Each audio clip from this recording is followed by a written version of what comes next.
Привет, меня зовут Анита, это мой видео-дневник, где я говорю на английском, чтобы не забывать его, практиковать его, потому что на данный момент это моя единственная возможность для разговорной практики. So, here we go.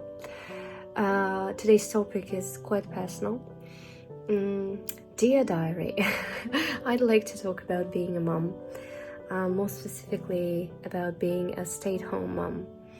And it's been almost 11 months since I gave birth to my first baby, to my son. What I'm gonna say isn't cool, but that's what I used to think. I used to think that being a stay-at-home mom isn't cool.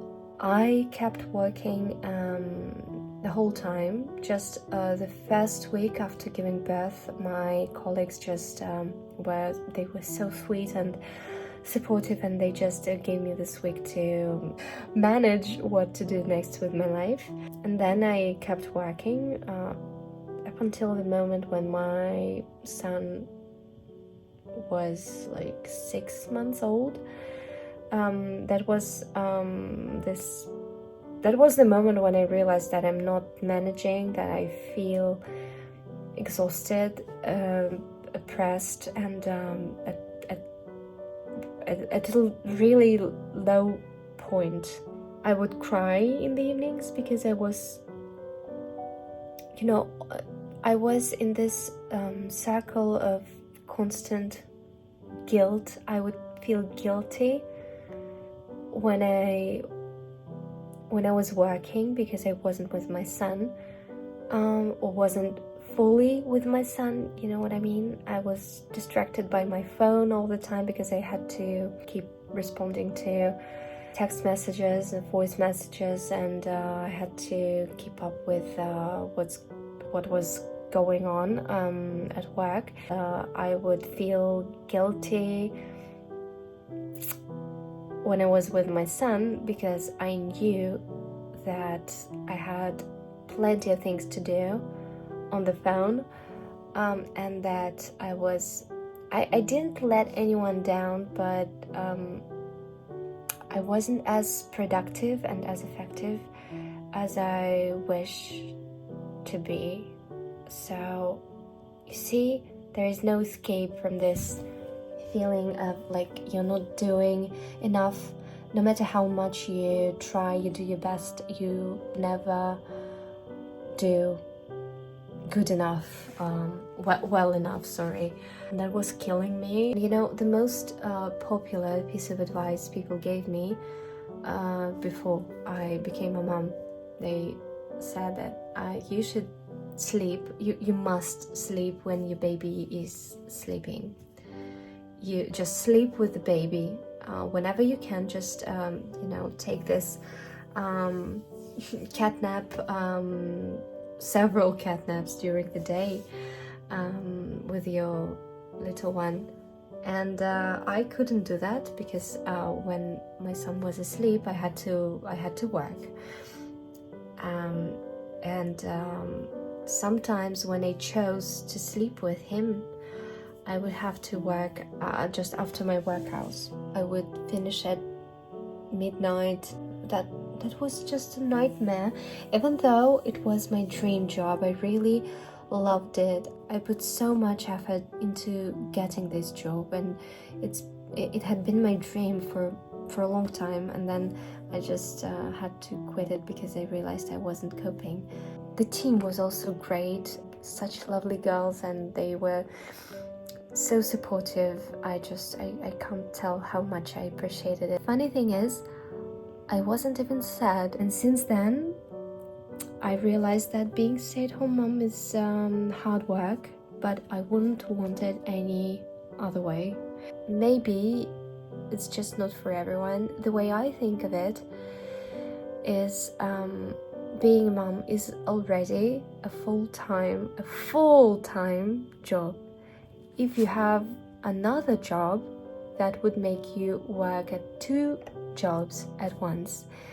And some people can do that, some people can't. And I'm the one from group 2. I can't take it. I can't be productive. I can't be good at both things at once. Maybe I'm bad at multitasking. But ever since I quit my job, I was able to focus on spending my time with my baby, and I feel like it's such a blessing that I have a hardworking husband who's alive, who's healthy, who's not away from me, and that he supports my decision. I do miss my job at times. Not this one, not the one I'm talking about, but the previous job when I would give lessons to my students. I miss my students because all of them, you know, I treated them like friends, and I felt like they were my friends, sort of. Miss our communication so much because all of them, every one of them is so smart and so unique and so interesting that it was a pleasure, a real pleasure to work with them. But now that's something I can't do just because to keep doing that, I would need a nanny. I considered that, I gave it a lot of thinking, but I'm just not ready. I don't want to do that. So I just decided to go with it, embrace this period of my life to be with my family, snuggle with my son. He's so snuggly, he's so adorable, and he gives me so much love and so much energy and so much, you know, just say it's really difficult to describe this feeling, like when he just falls asleep next to me, when every morning I see him just smiling at me, it truly melts my heart, and I don't know what can be better. I never thought I would be one of those women who say things like this, but that's true. Once you experience that, you can't pretend you didn't. You just know this feeling, you know it's the best feeling in the world, and you just can't pretend there's something better than this. I don't know, maybe I'm crazy.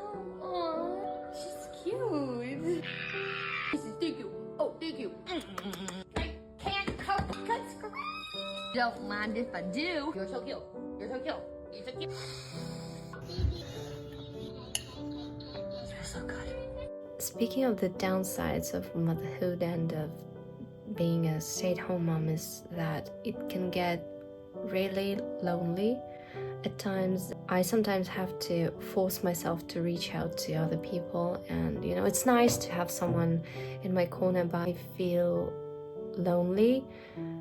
But at the same time, I don't want to let anyone in. I don't want to share this, you know, with anyone. I just want to live through this on my own, because I feel like it makes me stronger at some point.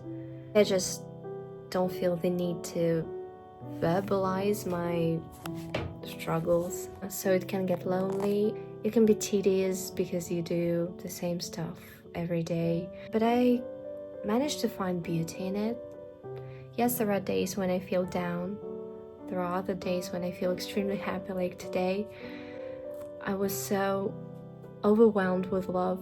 That's why I decided to talk about this, because this is just incredible how much love one can carry in their heart for someone so little, someone who gives you, someone who can't even speak, who sometimes cries for no reason or for no apparent reason, okay? Sometimes I don't get why he's upset. This practice made me realize I have some issues when it comes to speaking. For example, I start talking about one thing, end up talking about a completely different topic. I do a lot of etc. I say I don't know way too much. Sometimes there is no logic in my narration, but that's my diary. I'm not selling anything here, so I can do whatever I want. So that's it for today. Bye.